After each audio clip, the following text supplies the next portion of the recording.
Hello everyone, this is Builder for BasicLol.com, and in this video I'm going to give a basic overview of laning. Laning phase is the early part of the game, where you go to a certain lane, possibly with an ally, and focus on killing minions in order to gain experience and level up.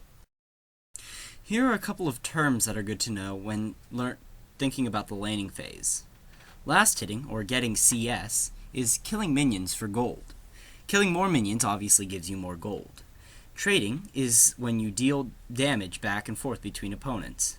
Poking, or harassing, is dealing damage from a distance, such as throwing a spear from long distance. Zoning is preventing an enemy from getting gold or experience through the threat of damage or being killed. You basically make it so it's too dangerous for him to approach his minions. Overextending is when you're too far away from your tower so that when you're ganked or start to be attacked, you can't retreat to your tower safely. Here are a couple of goals you should have when you're entering the laning phase. You want to last hit as many minions as possible. You want to deny your enemy from killing minions through zoning or by out-trading them and making them lose a lot of health. You can kill your lane opponent, you can take your opponent's tower, and you can roam to enemy lanes to gank them, although mostly mid lane will do roaming. Last hitting minions is important. I've already made a video covering how to last hit minions, so if you want to learn more about that, you can check out that video. But beyond last hitting minions, you want to try to control how the minions behave in lane.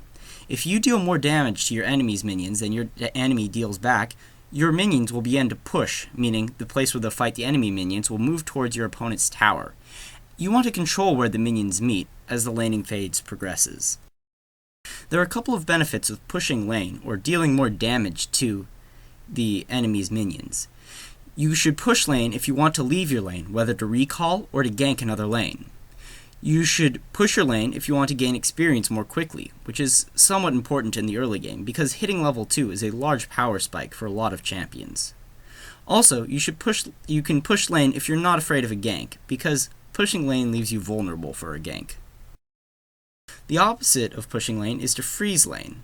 You should freeze lane, meaning only last hit minions and deal no additional damage, if you're worried about a gank and you want to be close to your tower, if you're losing lane and you need to stay near to your tower for safety, or if you have no reason to push. Another important concept in laning phase is trading. Trading is the act of dealing damage back and forth in the lane. When you're trading, you have to think of a couple of things. Keep a couple of things in mind. You need to think about the relative damage you will deal to each other. Think about if minions will attack you during the trade. You need to think about if you or your enemy has a way of sustaining or regaining health after the trade, because if you trade about evenly, but then you're able to sustain back up, you had a much better trade than your opponent. Also, you need to think about mana cost, because if your champion has mana and theirs doesn't, you may run out of mana eventually, which can put you at a disadvantage. Well, that's it for this video. For a more in-depth look at the concepts covered in this video, please visit BasicLol.com. Thank you for watching and have a wonderful day.